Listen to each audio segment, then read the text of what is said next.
Ladies and gentlemen, are you ready?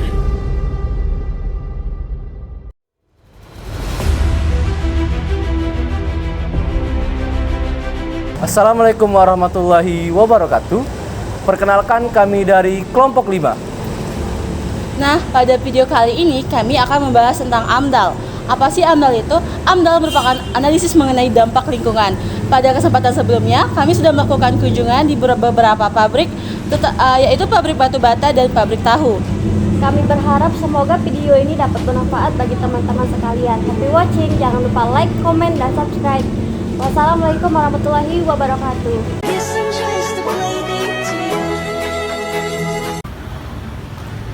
Semua aktivitas atau kegiatan yang terjadi di muka bumi ini memberikan dampak terhadap lingkungan, baik secara langsung maupun tidak langsung, dalam konteks individu maupun dalam konteks yang lebih luas.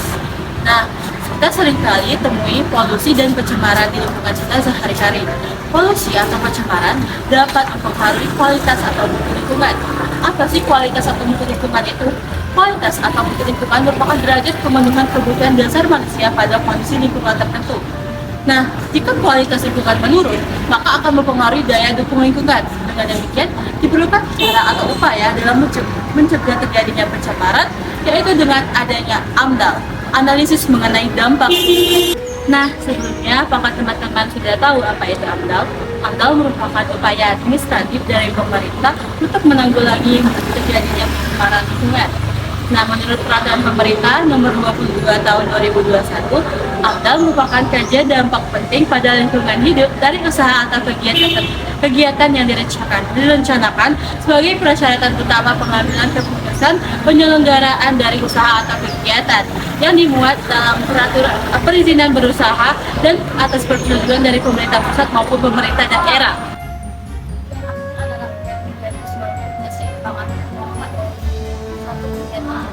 AMDAL sangat menguntungkan karena harus ada seperti pelayanan dalam peraturan perundang-undangan pemerintah untuk menjaga suatu lingkungan dari kerusakan yang disebabkan oleh suatu kegiatan. Maka saya akan menjelaskan di sini mengenai manfaat AMDAL secara khusus. Yang dimaksud dengan secara khusus adalah manfaat AMDAL dengan adanya berbagai elemen yang ada di sekitar kita, seperti pemerintah, pemilik proyek, dan juga masyarakat yang pastinya. Yang pertama adalah manfaat AMDAL bagi pemerintah. Manfaat AMDAL bagi pemerintah adalah yang pertama sebagai bahan untuk pembuatan keputusan. Yang kedua, itu sebagai sarana pertimbangan untuk pembangunan daerah, baik itu kota ataupun kabupaten, provinsi maupun nasional. Yang ketiga, menghindari konflik dengan masyarakat, sehingga apa yang direncanakan dan ingin dibangun oleh pemerintah itu bisa terlaksana dengan baik tanpa adanya konflik dari masyarakat. Yang keempat yang tentu pastinya adalah untuk melestarikan lingkungan yang khususnya ada di negara Indonesia ini. Lalu untuk manfaat AMDAL bagi pemilik proyek adalah yang pertama, sebagai bahan tinjauan untuk pembuatan proyek. Yang kedua juga sebagai bahan pengambilan keputusan dalam pembuatan proyek tersebut. Yang ketiga itu untuk mencegah terjadinya konflik dengan masyarakat selama pembangunan proyek. Yang keempat yaitu sebagai pencegahan juga ataupun sebagai tindakan meminimalisir agar tidak terkena undang-undang terkait tentang AMDAL yang bisa menghentikan proyek tersebut. Lalu manfaat yang terakhir bagi masyarakat, dan ini yang paling penting. Manfaat bagi masyarakat terkait dengan AMDAL, yang pertama adalah yang pastinya menjaga kelestarian lingkungan yang ada di sekitar masyarakat, khususnya kawasan permukiman. Yang kedua adalah untuk menghindari terjadinya dampak hal yang negatif yang bisa didapatkan oleh masyarakat, misalnya terkait bencana-bencana seperti banjir, ataupun polusi asap, ataupun limbah dari pengerjaan proyek yang bisa memasuki kawasan perumahan ataupun rumah tangga yang ada di sekitar masyarakat. Dengan adanya AMDAL, maka itu bisa mencegah ataupun meminimalisir dampak tersebut. A few moments later.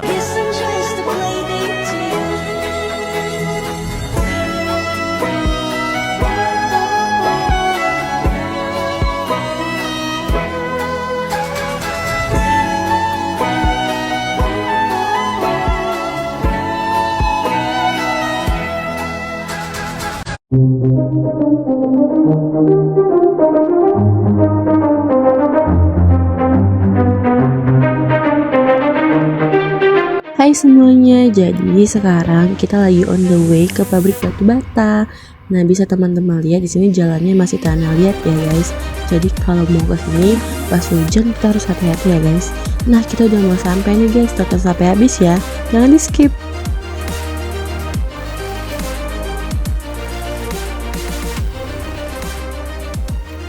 Industri batu bata merah merupakan kegiatan berupa pengolahan bahan baku tanah liat yang kemudian ditambah air, selanjutnya dilalui dengan proses pencetakan dan pembakaran sehingga menjadi produk yang siap digunakan yang berupa batu bata. Industri batu bata merah pada dasarnya mempunyai peran dan fungsi penting dalam menunjang pembangunan sarana dan prasarana pemerintah. Utamanya akan kebutuhan perumahan yang akan di masa datang pasti akan semakin banyak, sehingga diperlukan material yang baik untuk membangun. Industri batu bata merah akhir-akhir ini banyak dijumpai di berbagai daerah, salah satunya pada lokasi kami ini di Kelurahan Talang Betutu. Bahan baku utama dalam proses pembuatan batu bata ialah tanah liat. Tanah liat yang digunakan pada pabrik batu bata yang kami kunjungi ini dibeli dari pemasok lain, karena tidak memungkinkan bagi mereka untuk menggali terus-menerus lahan yang ada di sekitar pabrik tersebut, karena seperti yang sudah kita lihat, bentang lahan yang semulanya tanah digali terus-menerus sudah membentuk kolam. Proses pembakaran batu bata ini dilakukan selama 2-3 hari, tergantung cuaca dan jumlah batu bata. Nah, pada proses pembakaran ini, semakin banyak jumlah kayu bakar yang digunakan, maka semakin banyak pula intensitas asap yang dikeluarkan dari proses pembakaran ini. Asap yang ditimbulkan dapat mengganggu sistem pernapasan sehingga dapat mengganggu kesehatan masyarakat sekitar. Lokasi pabrik batu bata ini sangat dekat dengan area perumahan. Jadi di sini kami akan mewawancarai salah satu warga terkait dengan bagaimana respon mereka akan adanya pabrik batu bata ini, apakah terganggu ataupun tidak, ataupun support malah dengan adanya pabrik batu bata ini. Ada Bu, ada yang datang kayak komplain kayak itu, misalnya warga-warganya inisiatif mau komplain ini, dong ini gitu. Tidak nih, ini kan batu bata ini kan usaha batu bata ini kan lama kan, jadi mau tidak mau emang lama ada pencarian di sini batu bata. Jadi mereka ini terbantu lah dengan adanya batu bata ini ya. Kalau dari keluarga Ibu sendiri ada keluhan Ibu? Alhamdulillah ya. Tidak ada Bu.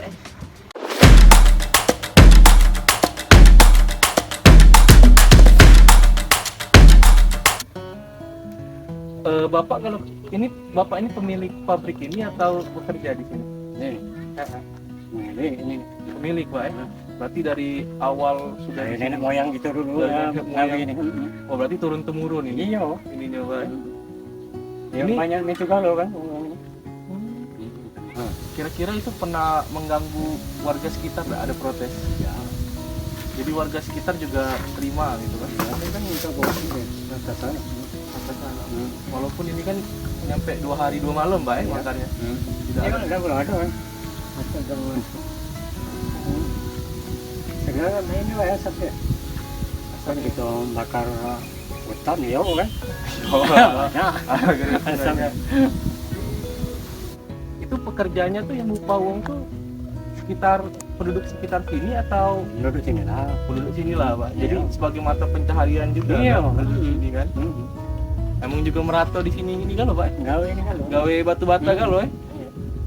Salah satu alasan utama mengapa banyak orang di sekitar daerah sini yang mencari lapangan pekerjaan sebagai pengrajin batu bata. Di daerah Talang Betutu ini mayoritas masyarakatnya itu bekerja sebagai pengrajin batu bata. Bisa kita lihat dari sekitar sini bahwa di sini rata-rata atau mayoritas itu pengrajin dari batu bata. Maka dari itu banyak sekali warga desa yang tidak bermasalah atau tidak ada masalah akibat adanya pabrik batu bata ini, dikarenakan inilah mata pencaharian warga desa yang ada di sini. Gejala fisik terlihat tampak jelas di tempat pembuatan batu bata merah ini. Semakin tipisnya lapisan tanah membuat kemampuan tanah menjadi tidak stabil, dalam artian kemampuan tanah untuk menopang kehidupan tanaman yang berdiri di atasnya pun berkurang dibandingkan dengan tanah yang belum dijadikan tempat industri batu bata ini. kondisi di lapangan bisa teman-teman lihat ada banyak bekas galian, ada juga kolam. Kolam ini sangat dalam sehingga bisa membahayakan warga sekitar. Solusi lingkungan pada pabrik batu bata adalah: yang pertama, usahakan pabrik batu bata itu jauh dari permukiman warga. Apabila pabrik batu bata dekat pemukiman dan ada banyak pabrik batu bata di dekat permukiman warga seperti pabrik yang kami tinjau ini, maka pembakaran batu bata dilakukan secara bergantian antar pabrik batu bata, sehingga mengurangi dampak banyaknya asap dalam satu waktu. Kedua, pengambilan tanah untuk pembuatan batu bata, yaitu mengambil di satu tempat yang sudah ada izin pengambilan tanahnya dan perawatan terhadap lingkungan pasca pengambilan tanah. Dengan cara ini tidak akan merusak lingkungan di sekitar pabrik batu bata. Ketiga, apabila sudah terlanjur mengambil di sekitaran pabrik, maka memanfaatkan lahan bekas galian dengan cara bisa menanaminya dengan tanaman, padi, atau tanaman lain seperti singkong, ubi, jagung, kol, buncis, dan lain-lain. Sedangkan untuk bekas galian yang tergenang air bisa dimanfaatkan untuk kolam ikan. Dan tidak lupa juga membuat pembatas semacam pagar agar orang-orang, khususnya anak-anak, tidak terjatuh ke dalam bekas galian.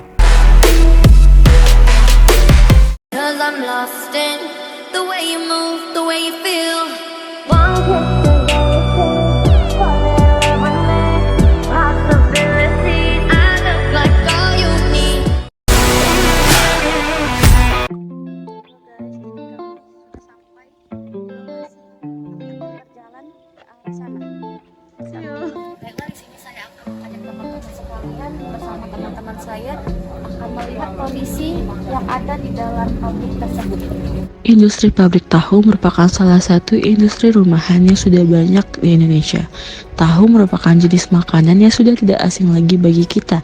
Rasanya yang enak dan sumber akan protein menjadikan tahu sebagai produk yang digemari semua lapisan masyarakat. Nah, bahan baku pembuatan tahu ialah kacang kedelai. Nah, bisa teman-teman lihat, kami sudah melakukan kunjungan di salah satu pabrik tahu yang berada di kota Palembang.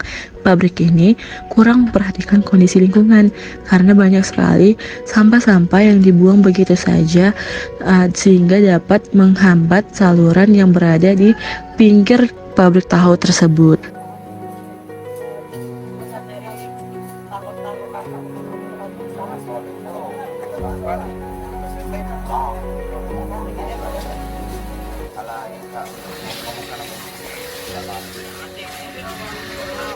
Setelah kami telusuri, ternyata pabrik tahu ini sudah memiliki bak untuk menampung sisa-sisa dari pengolahan tahu berupa limbah cair. Selain limbah cair, pengolahan tahu juga menghasilkan limbah padat. Namun, pada pabrik tahu ini, limbah padatnya masih dibuang sembarangan sehingga dapat mencemari lingkungan. Maka dari itu diperlukan suatu tempat pembuangan yang mana dibedakan terlebih dahulu mana sampah organik dan anorganik sehingga dapat dipilih dulu mana sampah yang bisa diolah kembali dan dimanfaatkan kembali.